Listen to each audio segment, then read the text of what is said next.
Assalamualaikum warahmatullahi wabarakatuh.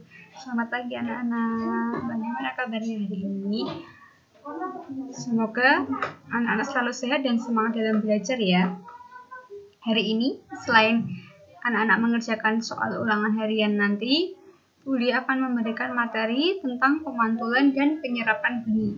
Diperhatikan baik-baik ya, dan jangan lupa nanti filenya ini akan Budi kirim di grup dan kalian simpan. Boleh kalian catat di buku catatan tema kalian untuk memudahkan kalian dalam belajar.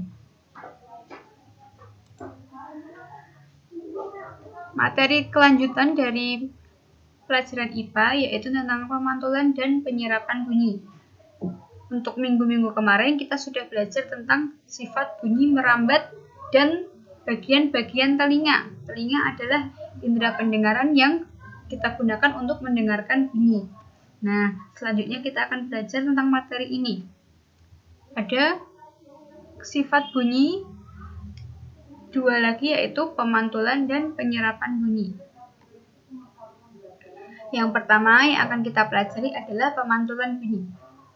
Nah, bunyi ini dapat memantul jika bunyi itu mengenai benda yang permukaannya keras atau licin. Contohnya adalah kaca, dinding, kayu, atau logam.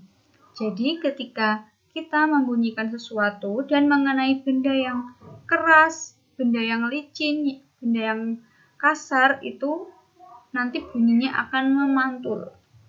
Nah, berdasarkan jenis-jenisnya, bunyi pantul itu dibedakan menjadi 3. Yang pertama, yaitu bunyi pantul yang memperkeras bunyi asli. Yang kedua, gaung. Dan yang ketiga, yaitu gema. Yang pertama, bunyi pantul dapat memperkeras bunyi asli. Nah, ini maksudnya bagaimana? Maksudnya yaitu bunyi pantul itu terdengar hampir bersamaan dengan bunyi asli, sehingga bunyi pantulnya itu akan memperkeras bunyi asli. Nah, ini dapat terjadi jika jarak antara sumber bunyi dan dinding pemantulnya itu dekat. Nah, sumber bunyi contohnya. Kalian berbicara, berarti kalian sebagai sumber bunyi, dan dinding pemantul atau tempatnya itu jarak antara sumber bunyi dengan dinding pemantulnya itu dekat, maka bunyi pantulnya akan terdengar lebih keras dari bunyi aslinya. Contohnya adalah saat kita berbicara di ruang kosong, maka bunyi yang kita keluarkan atau suara yang kita keluarkan itu akan mengenai dinding-dinding tersebut, dan bunyi yang dipantulkan itu akan terdengar lebih kuat atau lebih keras. Nah, itu yang pertama. Yang kedua yaitu gaung. Gaung adalah sebagian bunyi pantul yang terdengar bersamaan dengan bunyi asli sehingga bunyi terdengar tidak jelas. Nah, gaung ini terdengarnya bersamaan dengan bunyi asli sehingga bunyinya itu akan malah menjadi tidak jelas. Nah, gaung ini terjadi di dalam ruang yang tertutup. Contohnya gedung bioskop atau studio musik. Gaung ini dapat terdengar jika jarak antara sumber bunyi dan dinding pantul yang dekat. Nah, contohnya saat kita berbicara di depan mulut gelas. Nah, kita mau minum, nah malah kita berbicara di depan mulut gelas, maka suaranya akan terdengar tidak jelas. Nah, untuk mengatasi gaung ini, kita dapat melapisi ruangan dengan bahan-bahan yang dapat meredam bunyi atau dengan bahan-bahan yang sifatnya lunak atau empuk. Contohnya kapas, kain, busa, wol, dan sebagainya. Yang ketiga yaitu gema.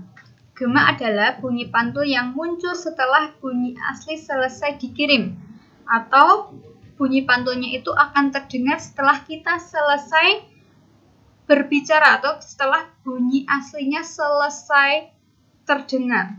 Nah, gema ini terjadi jika jarak antara sumber bunyi dan dinding pantul itu lebih dari 20 meter atau jaraknya dengan dinding pantul itu sangat jauh. Lebih dari 20 meter berarti sangat jauh.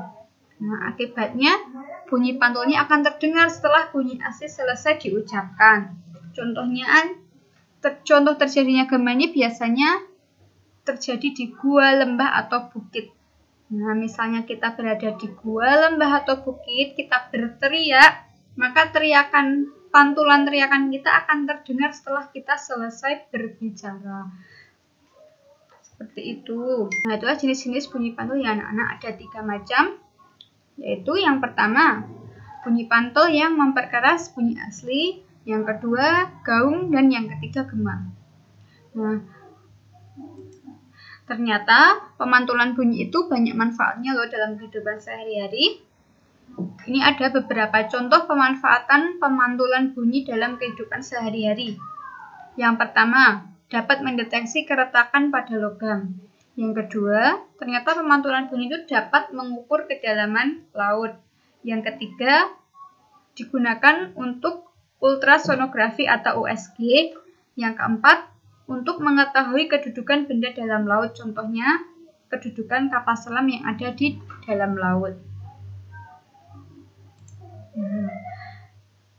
Yang kedua yang akan kita pelajari yaitu tentang penyerapan bunyi. Jadi penyerapan bunyi ini kebalikannya dari pemantulan bunyi. Nah, selain dapat dipantulkan, bunyi juga dapat diserap. Kalau tadi pemantulan bunyi itu ketika bunyi mengenai permukaan benda yang keras atau licin. Nah, kalau penyerapan bunyi ini sebaliknya. Penyerapan bunyi ini dapat terjadi jika bunyi ini mengenai permukaan benda yang lunak atau empuk. Contohnya ada karpet, busa, kain, wol, karet, dan sebagainya. Nah, benda-benda tersebut, benda-benda yang dapat menyerap bunyi tersebut dinamakan peredam bunyi. Nah, contohnya sudah guru sebutkan ya tadi. Nah, benda-benda tersebut ini digunakan untuk menghindari terjadinya gaung atau kerdam. Jadi nama lainnya gaung adalah kerdam. Jadi anak-anak jangan bingung kalau misalnya ada soal kerdam, apa yang dimaksud dengan kerdam itu sama aja dengan gaung. Nah, contoh penyerapan bunyi dalam kehidupan sehari-hari ini sering kita temui ya, yaitu pada gedung pertemuan, bioskop, studio rekaman. Nah, pada ruang-ruangannya itu pasti dilapisi dengan bahan-bahan peredam bunyi. Bisa karpet, busa, kain, dan sebagainya. Yang pasti di dalam ruangan tersebut pasti ada bahan-bahan peredam bunyinya supaya bunyi ini tidak terdengar di luar ruangan. Nah, seperti itu dulu ya materi pada hari ini. Semoga anak-anak menjadi lebih paham dan selalu semangat dalam belajar. Jangan lupa untuk rajin-rajin membaca dan selalu semangat ya. Jangan malas untuk belajar. Terima kasih anak-anak. Guru akhiri. Wassalamualaikum warahmatullahi wabarakatuh.